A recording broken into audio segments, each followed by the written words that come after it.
ജെറമിയ 39 അധ്യായം. ജെറുസലേമിന്റെ പതനം. യൂദാ രാജാവായ സെദക്കിയായുടെ ഭരണത്തിന്റെ 9-ാം വർഷം 10-ാം മാസം ബാബിലോൺ രാജാവ് നബൂഖദ്നേസർ തന്റെ സൈന്യം മുഴുവനോടും കൂടെ ജെറുസലേം വളഞ്ഞു. സെദക്കിയായുടെ 11-ാം വർഷം 4-ാം മാസം 9-ാം ദിവസം കോട്ട ഭേദിക്കപ്പെട്ടു. ജെറുസലേം പിടിച്ചടക്കിയ ശേഷം ബാബിലോൺ രാജാവിന്റെ പ്രഭുക്കന്മാർ സിൻമാഗീറിലെ പ്രഭു നെർഗാൾ ഷരേസർ, കൊട്ടാരം വിചാരിപ്പുകാരൻ നെബുഷാസ്ബാൻ, അതിർത്തി സൈന്യത്തിന്റെ നായകൻ നെർഗാൾ ഷരേസർ എന്നിവരും മറ്റ് സേവകന്മാരും നഗരത്തിന്റെ മധ്യവാതിൽക്കൽ സമ്മേളിച്ചു.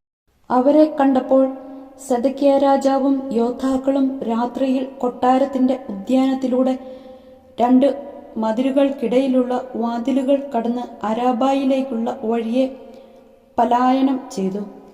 എന്നാൽ കൽദായ സൈന്യം അവരെ പിന്തുടർന്നു. ജെറിക്കോ സമുദ്രത്തിൽ വെച്ച് സെദക്കിയായെ വളഞ്ഞു തടവുകാരനാക്കി ഹമാത്ത് പ്രദേശത്ത് റിബ്ലായിൽ ബാബിലോൺ രാജാവായ നബൂഖദ്നേസറിന്റെ അടുക്കൽ കൊണ്ടുവന്നു. സെദക്കിയായുടെ മേൽ അവൻ വിധി കൽപ്പിച്ചു. ബാബിലോൺ രാജാവ് അവിടെ വെച്ച് സെദക്കിയ കാണെ അവന്റെ പുത്രന്മാരെയും പ്രഭുക്കന്മാരെയും വധിച്ചു. സെദക്കിയായുടെ കണ്ണുകൾ ചൂഴ്ന്നു കളഞ്ഞ് ബാബിലോണിലേക്ക് കൊണ്ടുപോകാൻ അവനെ ചങ്ങല കൊണ്ട് ബന്ധിച്ചു. കൽദായർ രാജകൊട്ടാരവും ജനങ്ങളുടെ വീടുകളും ചുട്ടെരിച്ചു.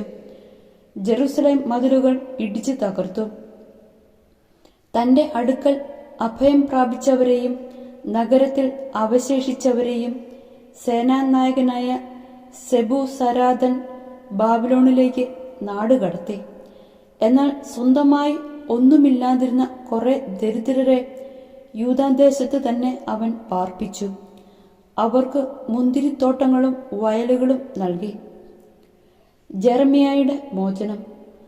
ബാബിലോൺ രാജാവായ നബൂഖദ്നേസർ സേനാനായകനായ നെബുസരാദനോട് ജെറമിയായെക്കുറിച്ച് ഇപ്രകാരം കൽപ്പിച്ചു: നീ അവനെ കൊണ്ടുവന്ന് പരിരക്ഷിക്കുക. അവന് യാതൊരു ഉപദ്രവവും നേരിടരുത്. അവൻ ആവശ്യപ്പെടുന്നത് പോലെ നീ അവനോട് വർത്തിച്ചുകൊള്ളണം.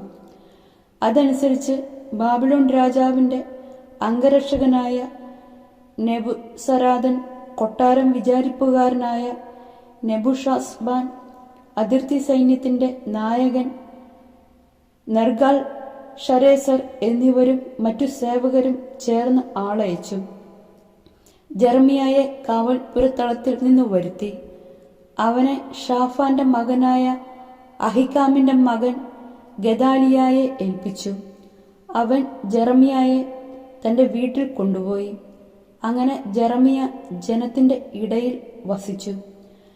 കാവൽപുരത്തളത്തിൽ ബന്ധനസ്ഥനായിരുന്നപ്പോൾ ജെറമിയായ്ക്ക് കർത്താവിന്റെ അരുളപ്പാടുണ്ടായി: നീ പോയി എത്യോപ്യക്കാരൻ എബദ്മെലിക്കിനോട് പറയുക, ഇസ്രായേലിന്റെ ദൈവമായ സൈന്യങ്ങളുടെ കർത്താവ് അരുളി ചെയ്യുന്നു, ഞാൻ പറഞ്ഞിരുന്നതുപോലെ നന്മയല്ല തിന്മ ഈ നഗരത്തിന്റെ മേൽ ഞാൻ വരുത്താൻ പോകുന്നു.